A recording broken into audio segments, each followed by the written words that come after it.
আজকে শনিবার আমি আর হাজবেন্ড দুজন মিলে একটু বেরোলাম ঘুরু করতে। এসেছি লুলু মলে।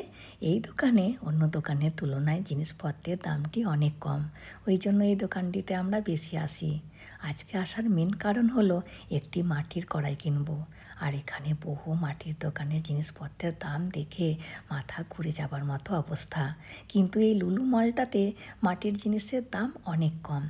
যাই হোক, তার আগে হাজব্যান্ড বলছে চলো দুজন মিলে একটু কিছু খেয়ে নিই। আর আমার এখানে তামিলনাড়ুতে কোনো ফাস্টফুডের দোকানে কোনো খাবার খেতে ইচ্ছেই করে না। না আছে সিঙ্গারা, না আছে ঘুগনি, না আছে চটপটি, না আছে ফুচকা, আছে তো এই লঙ্কার চপ। হাজব্যান্ডকে বললাম কতবার খাবো না, কিন্তু সে ছাড়বে না, বলছে যা আছে তাই খায়। দুজন মিলে একসাথে অনেকদিন সময় কাটায়নি। আর এখানে যত বছর বিয়ে হয়ে এসেছি ওই চপ সিঙ্গারা ঘুগনি চটপটি ফুচকার স্বাদই ভুলে গেছি। প্রথম বিকাল হলেই খুব খেতে ইচ্ছে করতো, কিন্তু এখন আর কিছু মনেই হয় না। যাই হোক, এখন চলে এসেছি লুলু মলে। হাজব্যান্ড কানে দিয়ে যে কী চেক করছে ভগবানই জানে। যাই হোক, একটি মাটির কড়াই নিয়েছি। আর এখানে মলের আলুর দাম দেখুন 69 টাকা কেজি। এখানে উটির আলুর দামটা বরাবরই বেশি। আর এখানে আছে চিকেন আইটেম, হোল চিকেন আছে, আবার কেটে রাখাও আছে। তবে আমরা এখান থেকে কখনো মাংস কিনি না। আর এখানের মাংসগুলোতে সব মশলাপাতি মাখিয়ে রাখা আছে, ঘরে যেয়ে ভেজে নিলেই হয়ে যাবে। আর এখানে আছে সি ফুড। কিছু ভাবছি চিংড়ি নেব, কিন্তু এই বরফ দেওয়া দেখে নিতেও ইচ্ছে করছে না। আর আমাদের কাছে কোনো অপশনও নেই, এই বরফ দেওয়া জিনিসই নিতে হবে। আর আজকে রবিবার, এই যে মাটির কড়াইটা নিলাম গতকাল, বেশ ভারী আর বড় সড়ো। এটার দাম নিয়েছে 135 টাকা। আর সেম জিনিস অন্য দোকানে 250, 350, 300 ওরকম দাম। যাই হোক, আজকে যেহেতু রবিবার, তো মাটির কড়াই আজকে ওই দেশি চিকেনই রান্না করব। আর এই মাটির কড়াইটাকে তামিলে বলে মিনচাট্টি। তো আমি যখন কিনে নিয়ে আসছিলাম, নিচের ওয়াচম্যান আন্টি আমাকে ধরেছে, বলছে সোমা মাছ রান্না করবি নাকি, এতে মাছ খুব ভালো রান্না হয়। আমি একটিও সারা দিনই সুরসুর করে চলে এসেছি, কারণ আমাদের বিল্ডিংয়ে কেউ মাছ মাংস খাই না, আমরা বাদে। আর আমরা কখনো কাউকে বলিনি যে আমরা মাছ মাংস খাই। এখানে যারা ননভেজ খায় তাদেরকে একটু কেমন নজরে দেখে। যাই হোক, আর এখানে মাটির কড়াই মাছ রান্নাটাই বেশি করে। আর আমি বিশেষ করে বিরিয়ানি রান্না করব বলে নিয়ে এসেছি। একটু বড় সড়ো আছে, তো আমাদের 3 জনের বিরিয়ানি মনে হচ্ছে ধরে যাবে। আর আজকে আমাকে হাজব্যান্ড অনেক হেল্প করছে, তা না হলে রান্নাঘরের দিকে পাও বাড়ায় না। আর এই যে দেখুন, এক আঁটি সজনে শাক নিয়ে এসেছে, কিন্তু এই সজনে শাকটা বাছতে 1 ঘন্টা সময় লাগবে।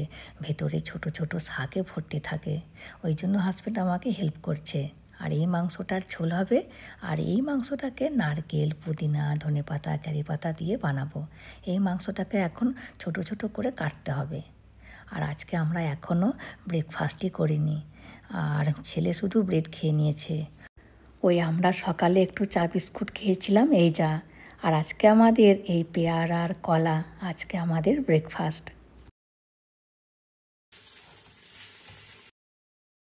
মোটামুটি হাজব্যান্ড অনেকটা হেল্প করে দিয়েছে।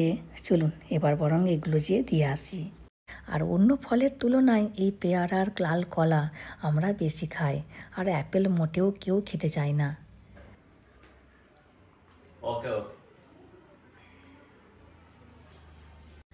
আর এখন তো মেয়ের সব সময় পরীক্ষা চলছে, ওই জন্য কিচ্ছু খেতে চায় না। আর এমনিতেই ও খাবার নিয়ে খুব ঝামেলা করে, এ খাবো না সে খাবো না, কিন্তু পেয়ারাটা খুব আনন্দ করে খায়। এদিকে মাংসটাও প্রায় কষা হয়ে এসেছে, এবার জল দিয়ে দেব। আর আজকে হাজব্যান্ড তো রান্না করছে, তো খাবার সময় ঠিক বলবে। আজকে আমি রান্না করেছি, ওই জন্য রান্নাটা বেশি ভালো হয়েছে। আক্কাকে বললাম হাজব্যান্ড রান্না করেছে, একটু খেয়ে যাও, কিন্তু কিছুতেই খাবে না। বলছে তোমার হাজব্যান্ড রান্না করেছে, তুমি খাও। ஹஸ்பண்ட் செஞ்சுட்டாங்க அக்கா. வேண்டாமா? ஹஸ்பண்ட் செஞ்சு நீங்க சாப்பிடுங்க. நான் சாப்பிடுவா? நீங்க சாப்பிடுங்க. ஹஸ்பண்ட் செஞ்சா வைஃப் சாப்பிடணும். நீங்க மத்த வாட்டி டேஸ்ட் பண்ணுங்க, எப்படி இருக்குன்னு பார்த்துட்டு அடுத்த வாட்டி வரணும் சார்। ওই জন্য আমি আক্কাকে আর বলি না খাবার কথা, জানি সেই খাবে না। বলছে এবারে চেখে দেখো, পরের বারে আমি খাবো। ওই শুধু করে কিন্তু রসগোল্লা হলে খাবে, আর মাঝে মধ্যে চপ মুড়ি মাখিয়ে দিই, তখন ওই মুড়ি মাখাটা খায়। আর এদিকে আমাদের খেপি চলে এসেছে মাংস খেতে, কিন্তু এক ফোঁটাও ঝোল নেবে না, শুধু 2 পিস মাংস তুলে নিয়ে চলে যাবে। বেশি ডিমান্ডও নেই, একটুতেই সন্তুষ্ট। আর এই যে গোপালও চলে এসেছে, গোপাল আবার ঝোল নেবে। দেবরাজের আবার মাংসর থেকে ঝোলটা বেশি পছন্দের। যাই হোক, এবার হাজব্যান্ডকে একটু দিয়ে আসি, ও গরম গরম ঝোল খেতে খুব ভালোবাসে। তাই তো তুই কতক্ষণ ধরে কষেছি লেড়ে যাবো যে মা আজ কতক্ষণ রান্না করেছিলেন তুই বল। নিজে রান্না করেছে বলে, হ্যাঁ নিজে রান্না করেছে বলে কি স্বাদ একবারে। খাও খাও খাও। আমি মশলাপাতি কড়াইয়ে সব এক এক করে দিয়ে গেছি, আর ও শুধু খুন্তি করে নেড়েছে সারাক্ষণ, ওই জন্য নাকি স্বাদ দ্বিগুণ হয়ে গেছে। মেয়ে আর হাজব্যান্ড দুজনে এক কাঁটায় কাঁটায়, মেয়ে আবার খুন্তিতে হাত দিলে নাকি টেস্ট হয়ে যায় রান্নাতে। যাই হোক, ওদিকে নারকেল চিকেনটাও হয়ে গেছে। চলুন আজকে কী রান্না করেছি দেখিয়ে দিই। এই যে সুজনি শাক ভাজা, আর এই উচ্ছে ভাজা, আর এই মাংসর ঝোল, আর এই চিকেন পাল্লি পালাম। এই রান্নাটা দুর্দান্ত হয় খেতে। যাই হোক, চলুন ভিডিওটিও আজকের মতো আমি এখানেই শেষ করছি। চলে আসবো পরের ভিডিওতে।